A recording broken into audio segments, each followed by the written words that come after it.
So my name is Meredith Jagutis. I'm Senior Director of Development in MSU College of Communication Arts and Sciences, a college devoted to storytelling and the way we communicate and connect.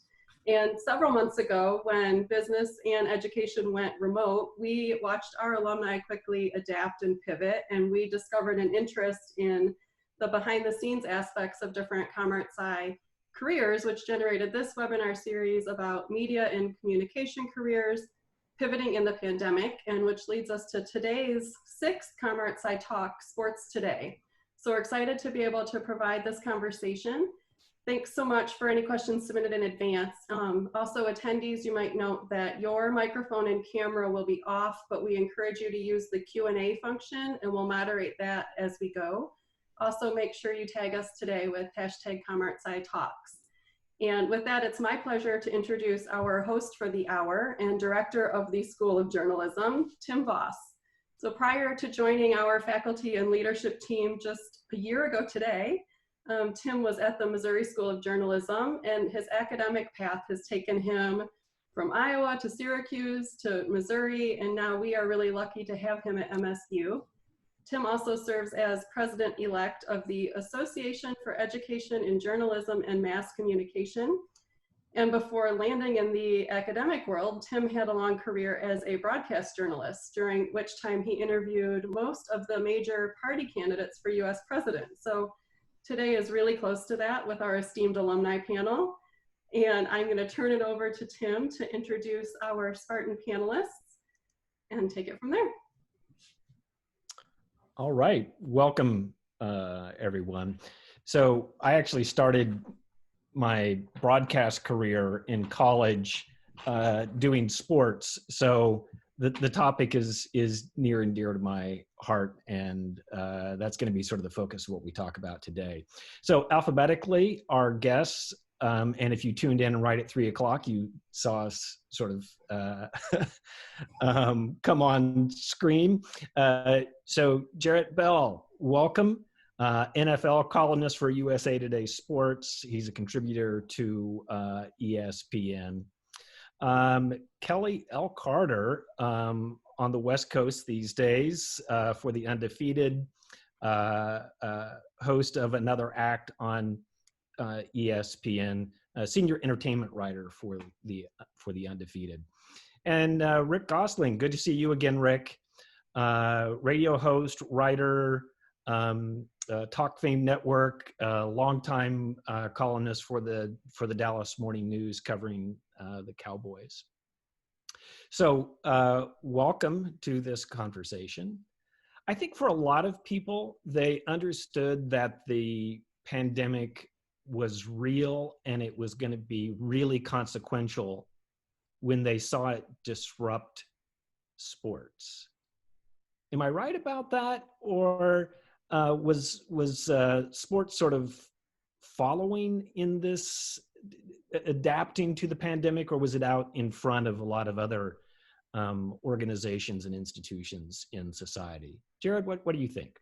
Yeah, no, I think sports was out in front, and basically just by virtue of what happens on the calendar, when you talk about it being the pandemic really being accepted nationally. Now, obviously, there are situations from state to state and with government regulations, et cetera, and with travel, that's a big one. But I think sports, when the NBA shut its season down, and then shortly thereafter, it's the NHL, it's March Madness, it's the Masters, it's one thing after another. I think that really resonated with so many people in terms of how serious of an issue this is. So, so often sports has, led the way for, social change and conversations socially, and not always by design. And I think that happened again in this case. Kelly, you're nodding your head. Yeah, no, I like to refer to it as the 45 minutes that changed the world. So I was actually out of town on a work trip. I was in Orlando, and obviously ESPN is owned by Disney. And so I was there hosting this event for Disney. And I was really nervous about even going because I was paying attention to what was happening overseas, of course. But everyone is still functioning as normal and usual.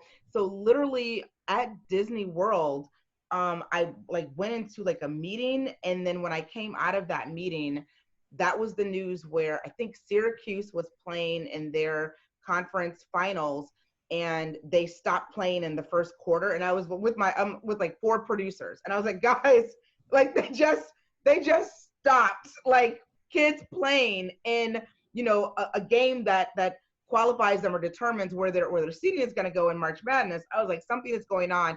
And then we went back to the hotel at the resort, and literally in 45 minutes, the NBA was canceled, and then everyone else followed. In March Madness was canceled, everyone followed suit, and then Broadway was canceled. And I was like, yeah, this is a thing, and I'm going to fly back to LA first flight I can get back home. So yeah. So, and that's obviously led it to adjustment in everyone's work. Rick, how has this affected your professional life, your work life? Well, I don't leave the house anymore. I'm claustrophobic. I'm older, so I'm in the higher risk group, and you do a lot more things on phone now. It's good that having been covering football for 50 years, I have a pretty good Rolodex. I can get people I want when I want to write stories. But I think we would all prefer to sit down and see somebody face to face and talk person to person when we interview. But that's not life. It's not life. Everything's changes. I think one thing we discovered, we do miss sports. We're all at home. We all wish to have something to watch on TV. I think we were all glued to the TV when they had that Tom Brady, Peyton Manning golf tournament. And I think this nation would heal faster if there's sports on television. I think that's why these sports are trying to get these seasons going. Is it important that it's on television? Is it what? Is it important that it's on television? Yeah, because I think you're going to have the NBA, there going to be no fans. NHL, no fans. I'm not sure how college and pro football are going to be able to pull this off. You look at what's going on in college campuses. Kids come back and get out of campus for a weekend, and 27 are tested positive for COVID. Once you leave the building, you're subjected to the pandemic. And the NBA is going to try to operate in a bubble. I think that gives them a chance. But once players leave the building, coaches leave the building, I think there's a risk they can always bring it back. And I'm not sure if they start seasons, if they're going to be able to finish seasons because of that. Well, it looks like we're trying to finish a couple of seasons at present as well, right? The NBA, NHL. Do you think it's realistic? Are those seasons going to be able to finish? I think the NBA's got a shot. Yeah. Go ahead. No, I was going to say, I think so much is really going to depend on the testing for these sports that are trying to ramp back up, and definitely for the NFL, which by virtue of the calendar actually has the benefit of being last in the queue, if you will, in terms of ramping back up along with college football. But I think the key to it all really is testing and the rapid response that comes with testing. So as Rick alluded to, the NBA having everybody in a bubble, yeah, that's one way to try to manage it and to contain it. But in a bubble or outside of a bubble, it is still going to have to be a situation where player A comes to work on Wednesday morning and he gets tested. And hopefully, I know from the NFL standpoint, but I would imagine the others feel the same way. If you can get that rapid response that confirms whether or not a person has the virus, that clears them to go to practice that day. That clears them to play in the game that day.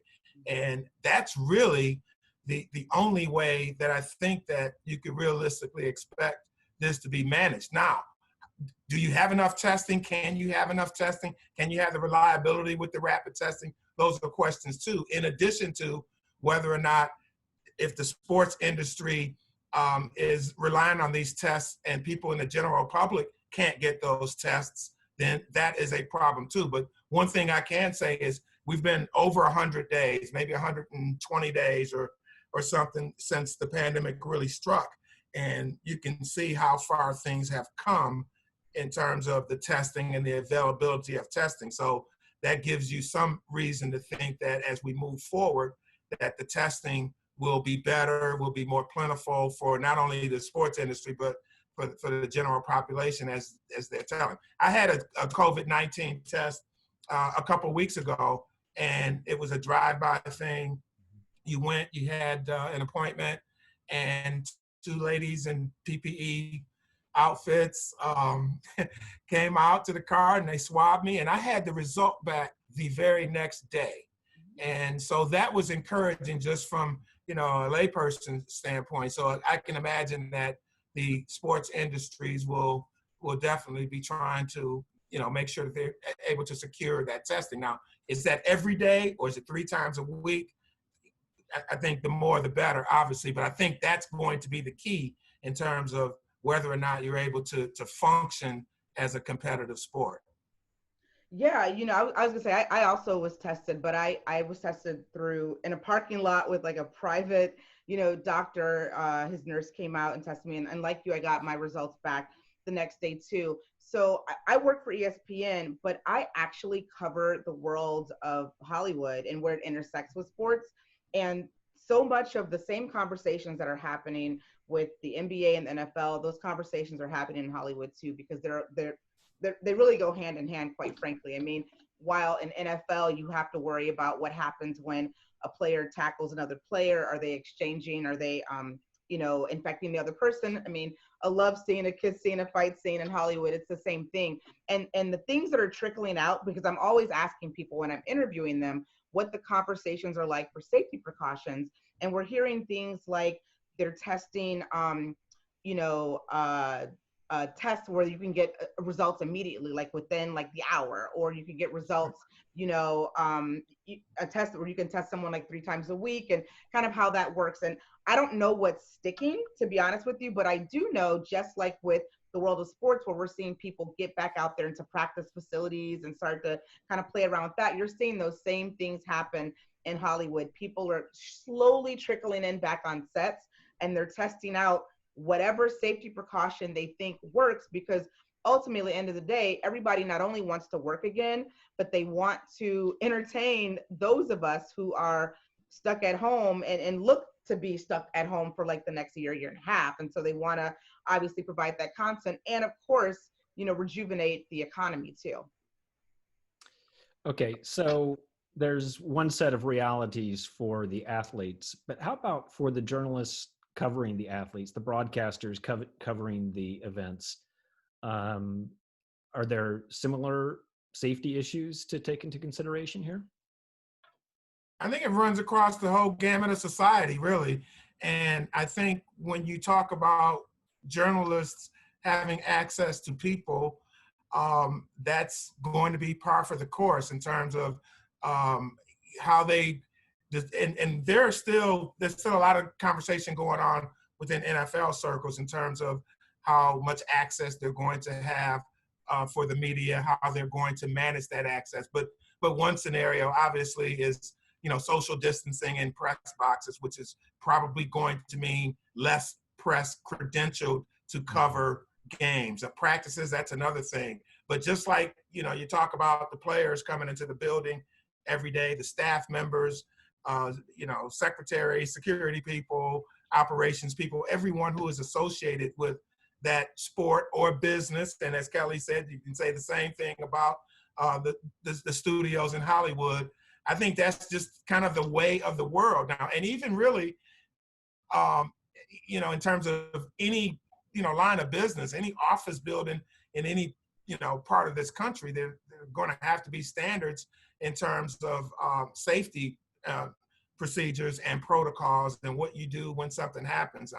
One thing that we've seen over the past few months as the pandemic has gone on is that there are stadiums being built, and I'm talking obviously from an NFL perspective, but 2 stadiums, one in Las Vegas, one in Los Angeles. And, there have been those situations and they have the protocols in place. What do we do when someone tests positives and positive for the virus? And they followed those protocols, shut down places where they were working, started the contact tracing, things like that. So things that you see in the regular realm of life and business in this country, definitely apply when it comes to sports and the media by extension. I know at USA Today, we don't have our newsroom open, and we closed it down back in March. And so people have been working remotely as has been the case in so many businesses. I think the one-on-one interviews are probably going to be dead. I think I can see teams doing Zoom interviews, and I can even see post games where players in one room and the media, at their desk, and you can ask questions with a moderator. But I think the one-on-one contacts can be very, very limited during this pandemic.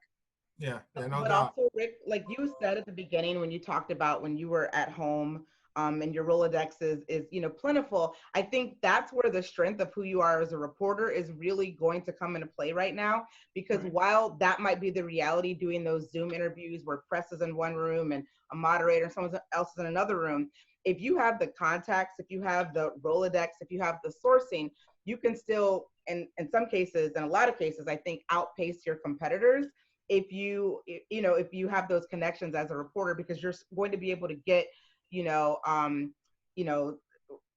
athlete that actor that you want to get, on the phone. Later, you can do a Zoom interview with them, and you can get time with them in a way that other reporters may not necessarily be able to get, that they would have probably made a connection if they could go into a locker room and get like a quote or something. You're going to be able to rely on that strength of who you are as a reporter and get those exclusives in that way. And I think we're going to start seeing a lot of that happen, especially as sports picks back up. Yeah, and that's always really, Kelly, as you know, and Rick, that's always kind of key to what you do as a reporter. You want to have strong contacts and sources and be able to get those stories and have access to people. So it is a difficult time if you are a new reporter or a young reporter to establish those types of relationships.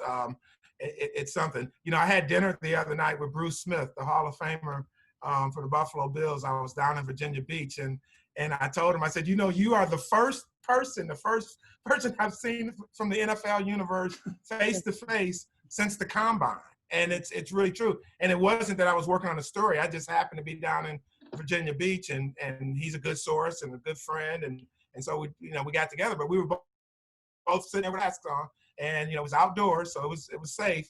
But I think that just really kind of underscores what the challenge is. I know during the draft, when we did the coverage over a number of days, even before the draft and then even after the draft, as Rick alluded to, Zoom conference calls were the rage, and it worked. And I think people got used to it from both sides, and I also fear that NFL teams and probably any other entity like that will start to really try to rely more on Zoom after we get out of this pandemic, because maybe it makes the access for them a little bit more manageable. So we'll see how that plays out. But for the immediate future, that's going to be a thing. And I'm still not sure what training camp is going to look like for media covering, if we'll be in press boxes, if they'll have a pool reporter like they do at the Super Bowl that will watch practice and report to other people,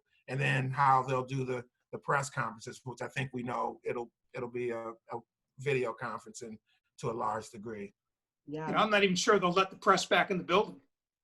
In the case of the Cowboys, why would you run the risk? I think, again, I think Zoom is going to play a big part in our lives going forward as reporters.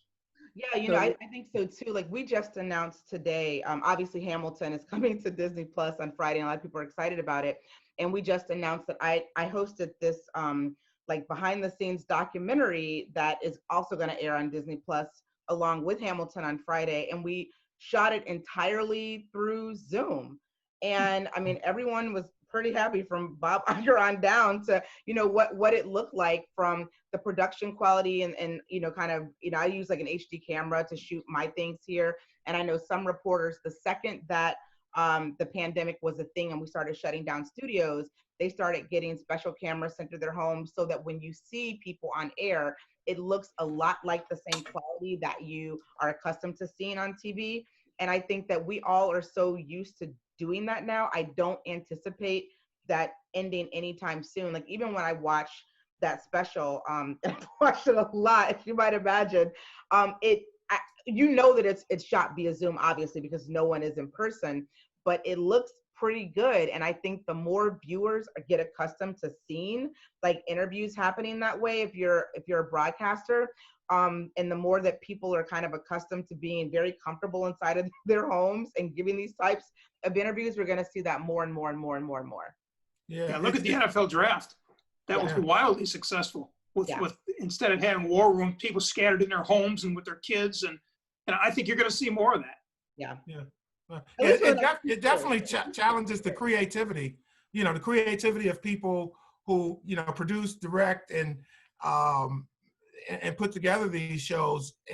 There's probably a silver lining in the idea that you are challenged to do some things, A, out of necessity, but B, out of really just trying to put your best product together. No doubt. I did a story a few weeks ago with Fred Godelli and Al Michaels from NBC, and talking about how they are going to try to cover Sunday Night Football if there are no fans in the stands, which is still yet to be determined, but it looks like it may be a case where it's going to depend on the location. Some places may have just limited amount of fans, and others might have a lot more depending on the state. But that's a challenge for them that, and all of the networks obviously that cover these live events are going to have to deal with. And it was interesting to hear it from the perspective of the broadcasters, where they'll tell you that, well, we'll have to have more of an emphasis on live sound. Maybe you have you'll have more microphones on the field, or you'll be able to pick up more things that you ordinarily wouldn't have. Obviously, you won't have the wide angle crowd shots if there's no crowd, things of that nature that will really challenge you. But as you alluded to earlier, television is still going to be a big thing when it comes to live events. And, I'm sure the NFL ratings this year will probably reflect an increase because of that. Oh, yeah. I think people who have probably never even watched NFL games are going to be watching NFL games. Same with NBA. I mean, it's going to happen. You even look at something like ESPN ran The Last Dance, the Michael Jordan documentary. They obviously moved it up early than they were going to, because there wasn't a traditional NBA finals and playoffs. People who probably have 0% interest in NBA and sports were tuning in and watching that. It was like a thing we were all group watching, for the first time. And even when you look at something like Hollywood, what sports has been able to do with, a group watch situation, Hollywood has really never been able to do that except with television, obviously, and Scandal kind of started that. But like when everyone went to go see the second Avengers film, we didn't all get to live tweet it together, but that started happening when the pandemic first kicked in, and somebody brilliant was like, hey, let's all like live watch and live tweet, all the Marvel movies. And so studios are paying attention to that, because sports, again, they've been able to do that. You can yell at your favorite athlete or ref or whatever when everyone else is doing it, in countries all over the world. And so now I think, people are understanding the value in that, and they're seeing the increase in viewers and watchers and subscribers. And I think it's just going to result in like larger audiences like across the board. I think the pandemic will make us better writers, because we're going to become less reliant on quotes. Quotes often become a crutch in stories. And now we're going to have to write a story in our words, not in the words of others. And you got to be able to maintain your readership with your quality of writing. And I do think that'll make us all better writers. Well, Rick, a moment ago, you said, Zoom is going to be an important part of sports journalism moving forward. Can journalists do the work from their home watching a TV screen? Do you think they have to be on site? No, you don't have to be on site. The value of being on site is being able to talk to the people at the event. And I think that's what you're going to miss. You're going to miss the insight. I remember the playoff game I covered when Des Bryant against the Packers, when he had to catch, no catch. I mean, I could have written that story without being there, but being there and talking to Des Bryant, talking to Tony Romo, and talking to Jason Garrett, and Aaron Rodgers, that made the story better.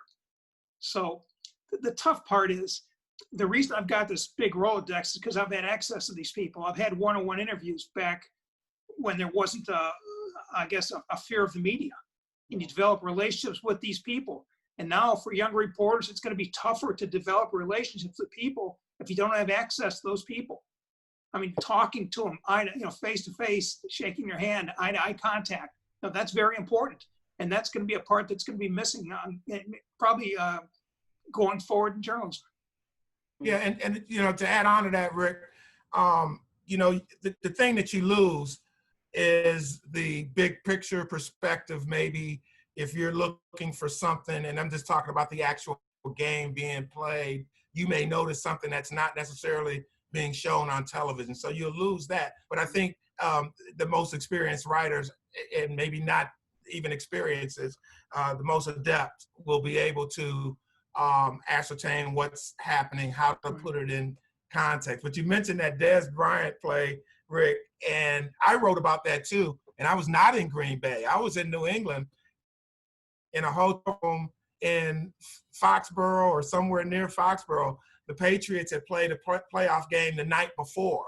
And so I had already written about that, and I'm in my hotel room watching the Sunday action, and then that happens, and I called in and said, hey, I'm writing about this. I had the Cowboys the week before when they played Detroit, and there was a controversial call that went in the Cowboys' favor, that I thought the Lions got robbed. And so it's kind of funny that I ended up writing that angle, like, the Cowboys got what was coming to them, so on and so forth. It was a column. But that's kind of what you sometimes have to do is, find a storyline that you can tell and feel comfortable and confident in telling that story in that particular way. But yes, I agree with Rick too. It still would have been better to be on site and be able to catch Des Bryant in the locker room or Tony Romo or somebody like that, especially after the whole pack is cleared. That's my thing. Like, I love walking guys to the bus. Okay, walking, the pack clears, the locker room clears, and there's like there's one or two guys still left, and you're trying to get one or two things that you're trying to get exclusively. So sometimes that works when it comes to game day coverage. But like you said, Rick and Kelly, your contacts are, really, even more valuable nowadays than ever. The thing that I think about too, because I completely agree with both of you gentlemen on that, is the nuance though that will be missing. You just said it, Jared, like the things that aren't shown on TV. When I think about the biggest story in the NFL right now, correct me if I'm wrong, but wasn't the Colin story or the result of a reporter seeing him kneel during the national anthem and him asking him after the game why he knelt? And then here we are, several years later, and it still is one of the largest stories in the NFL. Are we going to see, would we have seen that, like if this were 4 years ago, if the pandemic happened 4 years ago, would that same reporter have seen him kneel during the national anthem and talk to him about that? Like, I just wonder what other little nuances we might miss out on by not being able to physically be in the room when something is happening. Yeah, you're talking about Steve Weiss Yes. with the NFL Network. He was the one who talked to Colin about it. And actually, it's interesting you bring that up because there were a couple of games before that Colin, at least one game and maybe two, where Colin sat on the bench and it just kind of went by the wayside. And so, that's a great example of what happens when you're on site. You may see things that are out of the ordinary, whereas if you're on television, you don't even know whether it happened or not. Right, because it's really going to be up to the camera guy, the random camera guy who's going to pan, I guess, if there is a moment like that, Yeah. Okay, so memo to editors and producers, you still have to send your reporters to games, right? Okay, so we've gone over 3 months now with no sports, and yet we still have sports pages and sports broadcasts to fill. Can we keep doing this? Are we running out of ideas to fill the airtime, to fill the pages? Mm. It's interesting because I had one of my high school buddies texted me a couple weeks ago, and he says, "What are you writing about? Because there are no games." And I texted him back, and I actually talked to him too, and I told him, I said, I'm in the NFL offseason right now, so there would be no games this time of year anyway. But we have the draft, we have the free agency, those standards of the offseason. But the other thing that I told him that really kind of made him go, I told him, I said, during the course of my time at USA Today, I've had so many different things that have come up off the field that have pretty much dominated the offseason when it comes to coverage. And I'm talking about everything from Deflategate to a lockout to Ben Roethlisberger sexual assault allegations, Michael Vick dogfighting, Ray Lewis murder trial. There's been one topic after another, and these stories don't just pop up one day and then they're gone the next day. They've kind of dominated long periods of time. And so one of the things that you have to know, and I think you appreciate if you're a real legitimate reporter, is that you're not just writing about the games, and it's never about just writing about the games. As much as we love to write about the games and whether or not Des Bryant caught it or not, this industry and this profession is all about covering the entirety of it all. And that's the business part of it, the labor part of it, the contracts, the injuries, and oh yes, the games, the human interest stories. So there are so many things that you can write about. And I know during this pandemic, I've written about what a stadium is preparing to do, the Falcon Stadium in Atlanta, Mercedes-Benz Stadium, and how they're challenged to prepare the stadium in light of COVID-19 and the new normal that will come.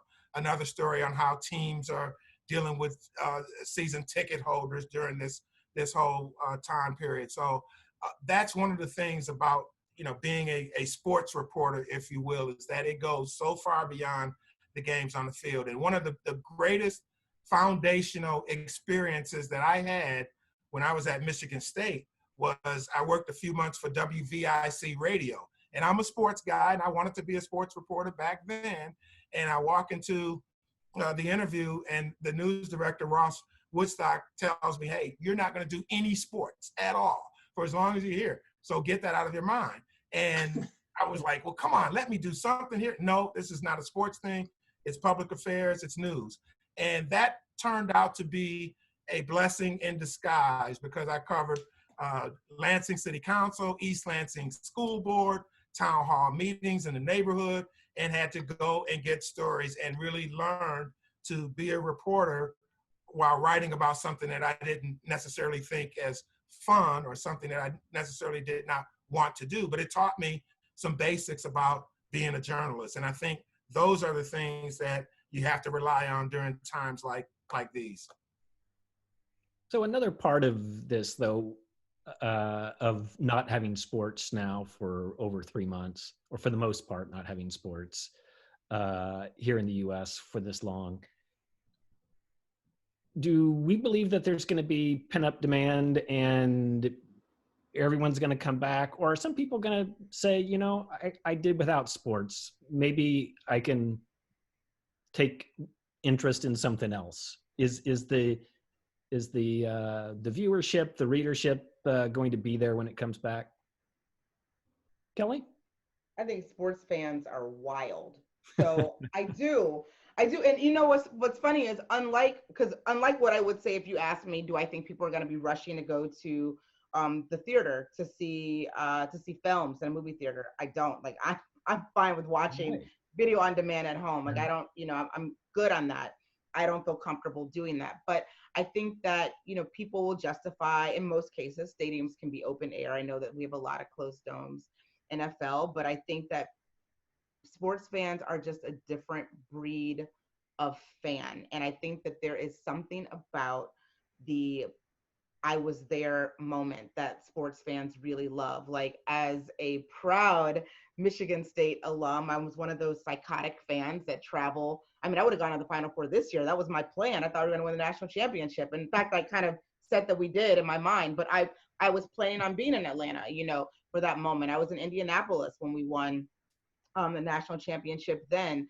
And, you know, those are moments where you decide, like, oh, I'm going to fly across the country, or I'm going to, you know, cash in a 401k or whatever and pick up and go. And so that's really who you're talking about. That's the pathology of fan that you're talking about. And I do think that there are a number of people who will be very comfortable going back into arenas and stadiums. Yeah, I agree with Kelly about the passion. I remember when in 2007, when I think it was 7, when Michigan State went to the Frozen Four. I'm a big hockey guy. My brother's a hockey guy. He's in San Francisco. I said, hey, let's go to St. Louis. So we both got in a plane next day, went and watched them win the national title with 2 major upsets.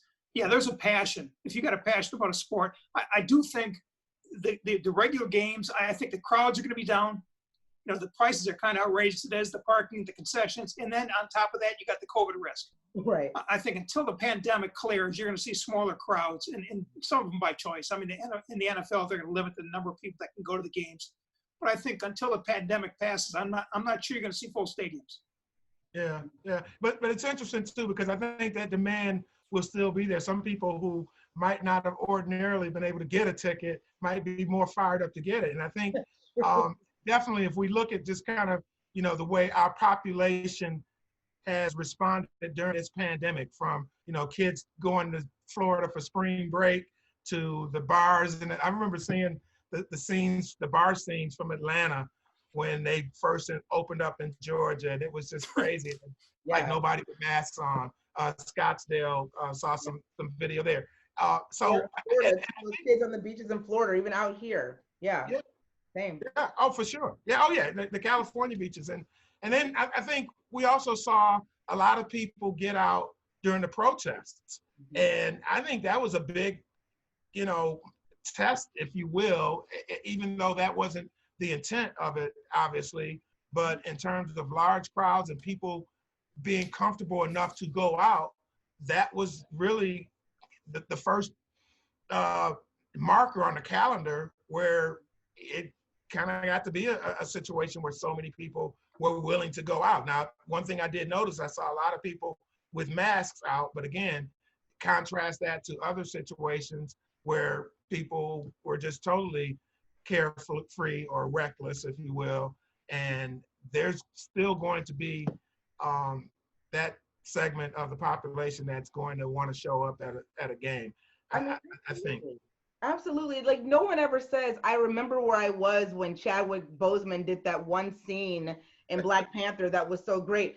But everybody says, or at least I do, usually at the bar, I remember being on the field at Spartan Stadium when TJ Duckett ran in that final touchdown and we beat Michigan for the first time in years. I almost died that day because I rushed the field. And that's like my story that I love to tell people. Or when my friends and I all flew to Dallas because we thought for some stupid reason that Michigan State football was going to beat Alabama in the playoffs 5 years ago. And it didn't happen, but we all were there for New Year's Eve. Like, there is something crazy. And it's so funny as I'm even saying that, because I have said to anybody who will listen, there is no way I'm going to a movie theater anytime soon. But I mean, if you tell me that you have a ticket for Michigan State playing in the national championship, I might think a beat or two about that. I mean, I probably would still say no, let's be clear, but there are a lot of people who would not say no to that experience. And How about Michigan State, Indiana in November?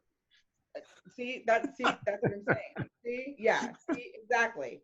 Well, John Oliver had a really interesting piece a few weeks ago on sports, and you know, people are so hard up for sports they're watching marble racing on the internet. He's sponsoring a marble racing league now.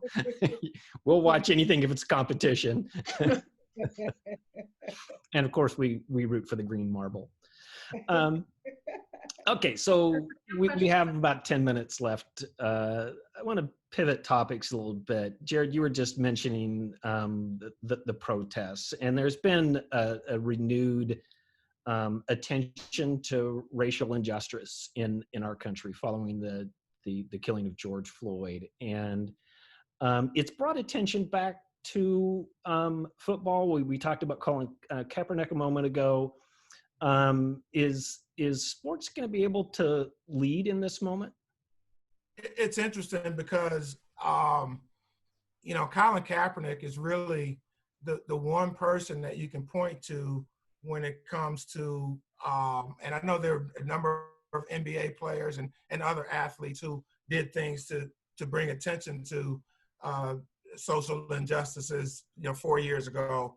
About 4 years ago when Kaepernick took a knee during the national anthem. But he just really symbolized and really kind of added so much fuel at a time when I think there were a lot of us in Black America who were increasingly frustrated during that summer of 2016 and seeing things that we had seen before and kind of happened back to back.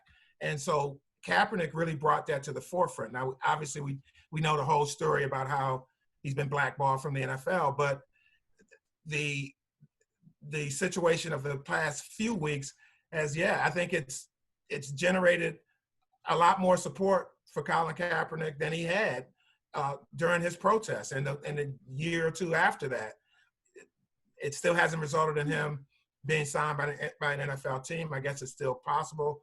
I had a chance to talk to him earlier this year, back in February, well before the latest situation, and he realizes that he's paid quite the price, but he did it for the right purpose. So I think everything that's happened within the past few weeks and the massive movement from so many different people from different cultures joining in has been a silver lining. It's a tragedy. It's shameful that it had to take a tragedy to get to this point.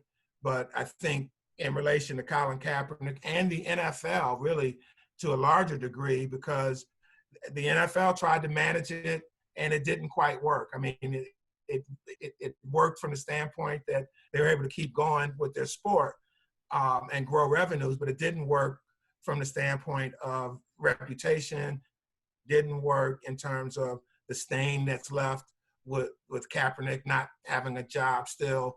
And the NFL has now pledged to do even more. So we'll see how that flows. But the NFL can be a leader in awareness, which I don't think is much of a problem now as it was 4 years ago. That awareness, it's about action now.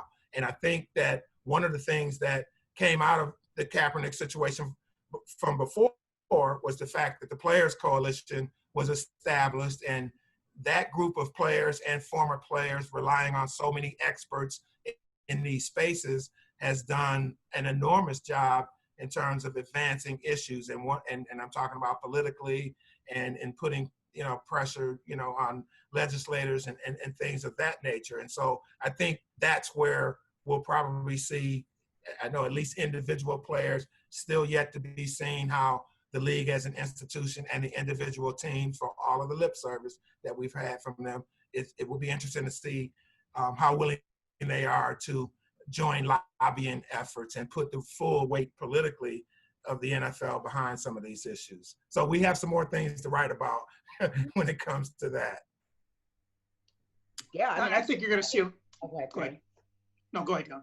I was going to say, I think that's one of the things that I'm most looking forward to with the NBA coming back, because I think that'll be our first test to really see what that experience is like. Because as we all said today, we're anticipating significantly larger audiences watching sports that have ever watched them before.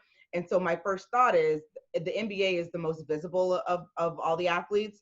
And I mean, I think right now their plans of wearing specific T-shirts. I mean, I know that's been something that's been discussed, this last week, at least what will and won't be, allowed or protocol for them to do. But I think that this is going to be an opportunity for a lot of people like LeBron, who obviously is very much a leader and thought leader specifically in the NBA, that is going to be using whatever microphone he gets to talk about social injustices. I envision other guys doing the same thing too. And so it'll be undeniable for us to not tell those stories, because I think in a lot of cases, those stories might be bigger than the game itself, depending on where the news cycle is and what happens. No, I agree, Jared. I think the NFL can be a leader in this. I think you're going to see a lot more players kneeling in national anthems this year. But going forward, will the NFL have more African American head coaches? Right. You know, it's fine to kneel on Sunday afternoons, but come January when you're hiring new coaches, will the African American candidates be given a fair shake? I think that's how the NFL can lead. Yeah, I agree. Do you think sports journalists have done enough?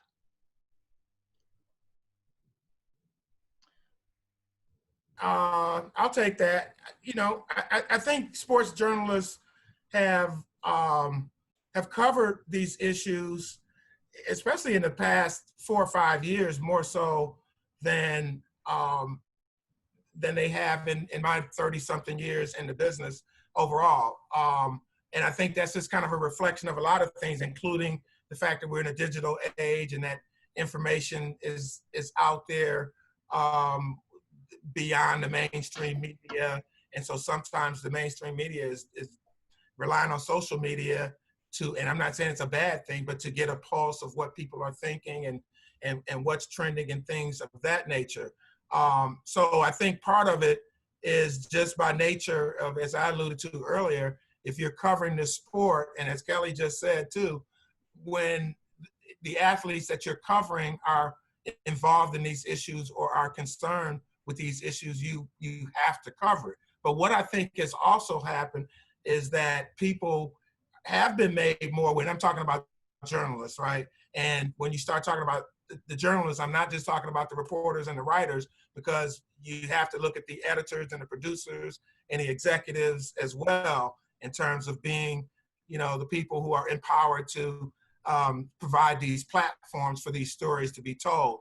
But I think there's been enlightenment, ongoing enlightenment, and there's still places to go. And just as Rick mentioned the NFL with Black coaches, I think the same can be said in terms of newsrooms around America, you know, having that diversity. And that's diversity of thought as much as it is diversity of race and gender and age and all of those things.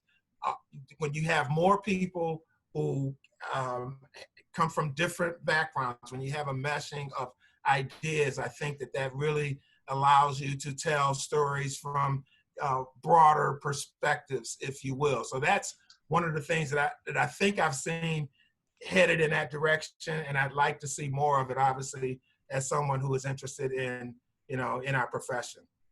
You know, and as someone who does not consider herself or classify herself as a sports journalist, I would like to say I think that sports journalists, generally speaking, have been doing an excellent job, like you say, in the last 4 years covering this. But I think, like in most cases, especially with political news, people read and see what they want to read and see, and they consume what they want to consume. The thing that I thought was most interesting in the aftermath of the NFL players releasing that video that went viral, and of course, you know, had Roger Goodell giving a statement that, you know, people were like, wow, this is a major shift in the culture of the NFL, is that someone said, I saw on Twitter, and it got so much traction. They're like, why didn't anyone say that Colin got this idea to kneel from a Green Beret, because that was the most respectful way to do, because when a soldier dies, that's what they do. And I saw every sports journalist that I know and in my private group chats and certainly publicly saying, we've told that story so many times. It's just that you, the reader, you chose to not see that because you made a decision about what you thought was happening with that story, and you didn't want to move off of that position. So I say that to say, I think that I've seen a lot of really fantastic work out of sports journalists. I think that one of my colleagues, you probably know, Jason Reed, is a longtime NFL guy. I think he's been doing a really excellent job with covering specifically, you know, social injustice in NFL, and Mark Spears and NBA. I think these guys have been really kind of leading the coverage out there. But I do think that it's one of those things where you read what you want to read and you believe what you want to believe. But I do think that you guys have been doing a fantastic job. Yeah, I agree with Kelly. I think we are the messengers. There are messages out there, and I think we've done a pretty good job of delivering those messages. Mm-hmm. Yeah. Okay, so we only have a few minutes left here. I mean, one of the things that has happened in this pandemic is a lot of journalists have lost jobs or at least been furloughed. It's been really tough, and for young aspiring journalists, you know, they're going to look around and go, is there a future here? So you just a sentence or two, what's the advice that you give the next generation? Yeah, I'll start and I'll be brief. Follow your passion. If you want to write, you want to tell stories, you can do that. Yes, the industry has fallen on hard times, but on the other hand, there are more opportunities with the different types of platforms that were not there before. There are more entrepreneurial opportunities. So if you want to be a storyteller and you want to be a journalist, there's still that opportunity. And when I graduated from Michigan State in 1981, it was like, oh no, don't go be a journalist because A, they don't make any money, and then B, we were in a terrible time economically in 1981. And especially, it was really hard hit in Michigan. I wound up moving to Dallas, where you are, Rick. But point being, it was a tough time, and the journalism industry was very tough when I graduated. So you just kind of have to go with your gut and your passion, and be willing to be flexible and go different places, do different things at different platforms, if you will. But if that's what you want to do, by all means, give it your best shot. Rick, you're next. Yeah, I think I agree 100% with Jarrett. Follow your passion. I got out of Michigan State in 1972. I couldn't get a job interview. I worked in a chemical plant for 3 months before I got a break to work city side for United Press International. Like Jarrett, I spent 2 years covering city stories, covering auto labor negotiations before I finally got a break with UPI at Sports in 1975. But that was my passion. And I did what I had to do to get to that point in life. If you are a writer, if you are a broadcaster, if you want to commentate, you want to do play-by-play, if that's your passion, follow it. Kelly, you get the last word. Yeah, what these gentlemen said is perfect. Stay the course, because quite frankly, we need you. Jarrett talked about diversity of thought, and that is so important. Like, we need young people in the newsroom. I know it looks a little bleak right now, but my guess is that very soon, especially as we get into the fourth quarter of the year, things will change, and everyone will be looking to hire again, and we need you. And most importantly, we need more Spartans in this industry too to join us. So please come on board. Well, I said you had the last word, and we got a late start, right, Meredith? So we should get just a little more time here. Interestingly, all of you have careers that span both sort of, print, digital, and broadcast media.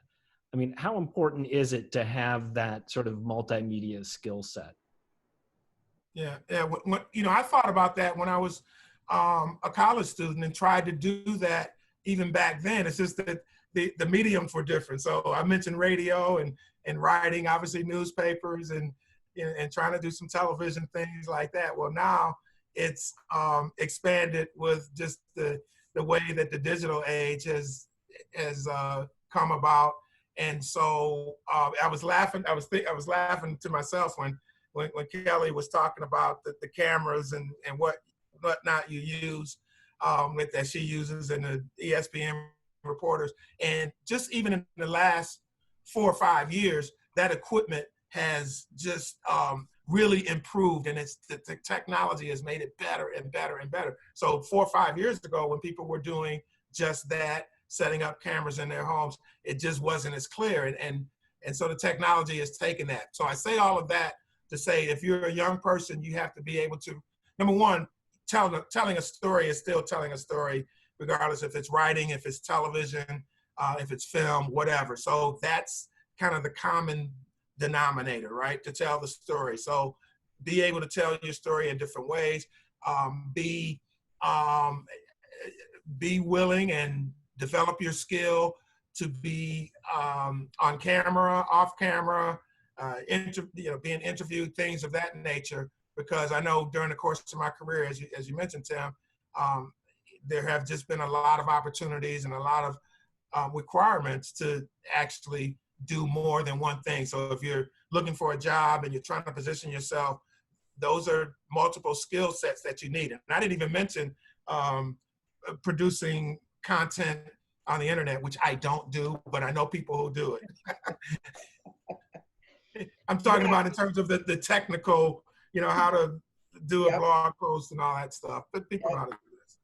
No, yeah, I mean, it's very important. So I was a student at State in the late 90s, and it was a separation of church and state back then. You either wanted to be a broadcaster or you wanted to be a print journalist, and I wanted to be a print journalist. So I was like, I'm not trying to put on a lot of hairspray. Like, I don't want to be superficial.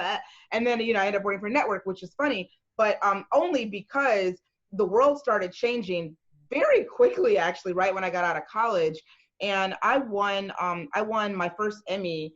And when I won an Emmy, I was still working for a newspaper. So I was the first newspaper journalist ever to win an Emmy award for a documentary that I conceived and produced and narrated. And it was unheard of. And then everything changed. Like the second that became a thing, everything changed from there. And I think that when you become an expert in your beat and whatever you cover, whether it's NFL, whether it's NBA, entertainment, whatever, you then start getting a lot of phone calls to basically be a talking headed representative of those things. And so then that also kind of changes and shifts the course of your career as well too. So yeah. Yeah, the first 3 decades of my career, I was strictly a writer. I covered football, I covered baseball, and then I came to Dallas to cover the Cowboys. And wow, you talk about a culture shock. I was expected to do radio, TV, chats, you name it. It was all multi-platform. Get your name out there in any platform possible. Social media is very, very important. Mm-hmm. And that's all.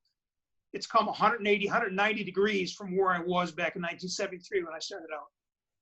Yeah, it's just like, what's happened to us, Rick, and Kelly too. It's kind of like, you do you get started, you get established, and then there's something else to do. They add another layer. Then there's something else to do, another layer. There's something else to do. And I don't know if the money always follows up to that. The layers keep getting added. But those are the expectations now, no doubt. All right. Thanks. That's Jarrett Bell, USA Today Sports. Thanks also Rick Gosling, Talk Fame Network, and Kelly L. Carter, ESPN, and The Undefeated. Thanks so much for being with us today. Pleasure. Thanks for having us. All right. Go green. Perfect. That's what I was going to say. I want to thank our audience. Thank you, Tim, for being such a great moderator and host. And thanks again to all of our panelists. And to everyone that we lost some people, I think, at the 4 o'clock hour to meetings. But we're going to take a short hiatus from these talks over the holiday. But then we have several more planned over the course of the summer, talking about travel and tourism, crisis communication, health, and hopefully one on education. So watch your inbox for more, and definitely go green. Go white.